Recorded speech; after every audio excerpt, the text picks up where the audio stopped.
Le zapping des médias locaux, Aymeric Provost. Bah oui, qui dit nouvelle année dit forcément nouveau chroniqueur. Bonsoir Aymeric. Bonsoir Guillaume, bonsoir à tous. Et laissez-moi vous souhaiter une très bonne année 2015. Bonne année à toi aussi Aymeric, bienvenue dans l'équipe. Chaque semaine avec toi on va faire un petit tour complet de toute l'actu des médias audiovisuels locaux. Et on commence avec un thème qui malheureusement est toujours d'actualité aujourd'hui. Et oui, puisqu'en France, une femme sur 10 déclare avoir déjà subi des violences conjugales et une femme sur 10 en meurt tous les 3 jours. Un drame national qui touche également la Loire-Atlantique. Et pour stopper ce fléau, l'association Solidarité Femmes 44 se mobilise.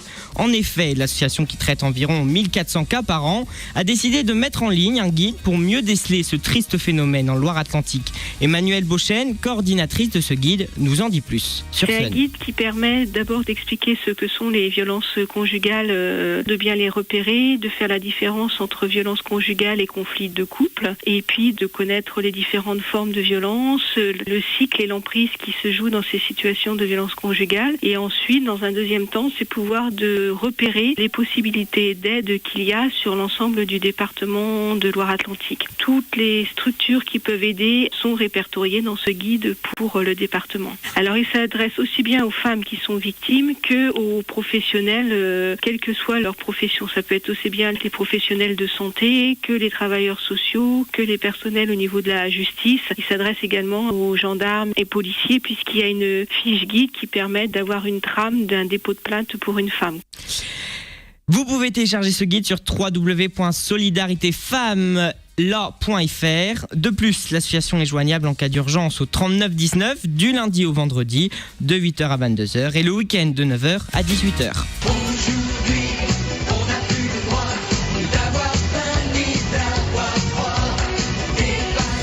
Cet hiver, c'est la 30e campagne des Restos du Cœur en faveur des plus démunis. Et plus que jamais, l'association a besoin de vos dons puisque cette année, la fondation de Coluche atteint des records de fréquentation.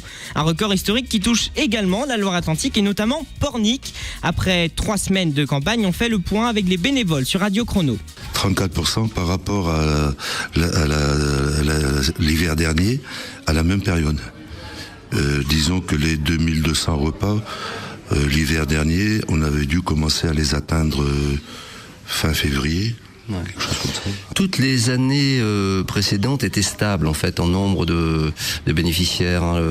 L'année dernière, la campagne d'hiver dernière, on a une augmentation de 7 à 10%. Mais cette année, là, on démarre très fort avec une augmentation quand même de plus de 30%.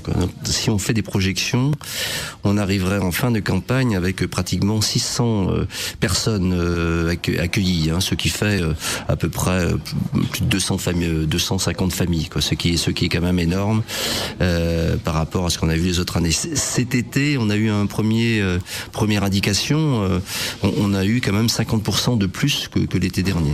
Vous pouvez toujours faire vos dons par courrier à l'adresse suivante, les Restos du Cœur 75 515 Paris CEDEX 15, ou vous pouvez également acheter le nouvel album des Enfoirés, un CD acheté, 18 repas offerts. On passe maintenant à quelque chose de plus léger, on parle de jazz avec la 6e édition du Tremplin Jazz 44.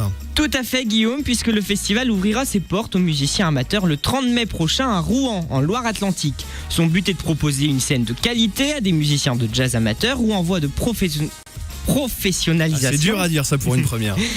Et de rencontrer un public. Les candidatures sont ouvertes à des groupes de jazz amateurs composés de 6 musiciens maximum dont les productions s'inscrivent dans le répertoire jazz et musique improvisée. Il faut résider dans les régions Bretagne, Centre et Pays de la Loire. Le coordinateur de l'événement, Michel Beaupré, nous détaille cette 6e édition sur notre antenne. Alors, le 30 mai 2015, on en sera à la 6e édition. En fait, ça fait 7 ans que ça existe parce qu'il y a eu une année de réflexion et donc ça fait 7 ans que le tremplin a été créé. Il y a 2 choses. La partie concours qui déroule dans l'espace Cœur en Scène, donc qui démarre à 19h et qui va jusqu'à 23h, 23h30. Et en amont, donc l'après-midi, on a ce qu'on appelle Jazz sous les tilleuls. C'est un moment populaire, si vous voulez, où des groupes de jazz plus locaux, aussi des prestations de jeunes qui sont dans des écoles de musique aux alentours, quoi. Et après, donc à 19h, alors là, ça se passe dans l'espace Cœur en Scène, et effectivement, là, vous avez la partie tremplin avec 5 groupes qui ont été au préalable choisis par un comité d'écoute qui se réunit à la mi-avril. Et donc les 5 groupes nominés vont concourir avec une prestation de 30 minutes chacun devant un jury de 7 personnes. Les dossiers de candidature sont envoyés avant le 31 mars 2015 à l'adresse Tremplin Jazz 44 Jean-Claude Minier, 42 La Ruffinière, 44 640 Rouen. Et puis on finit après la musique avec du sport. Du sport et du hand plus précisément, Guillaume, puisque Nantes et Pornic accueillent l'équipe de France de handball avant les 24e championnats du monde au Qatar. Une préparation au centre de thalassothérapie de Pornic avant un ultime tournoi ce week-end dans le hall XXL de Nantes. De quoi ravir le capitaine des experts, Jérôme Hernandez, mais aussi le pivot de l'équipe de France qui est également celui du HBCN, Igor Anik. Interview recueillie par nos confrères de Télé Nantes. Les anciens sont passés là en 96, donc c'est aussi agréable de revenir à Pornic sur les traces des anciens. Après, le fait que le club de Nantes marche bien et que justement le fait de jouer dans cette grande salle, c'est quand même pour nous quelque chose de fantastique. Surtout pour Igor Anic, le pivot du HBC Nantes est le seul représentant du club nantais en équipe de France. Un honneur qui ne va pas sans quelques changements d'habitude. Je ne suis pas forcément le joueur le plus sollicité par les médias.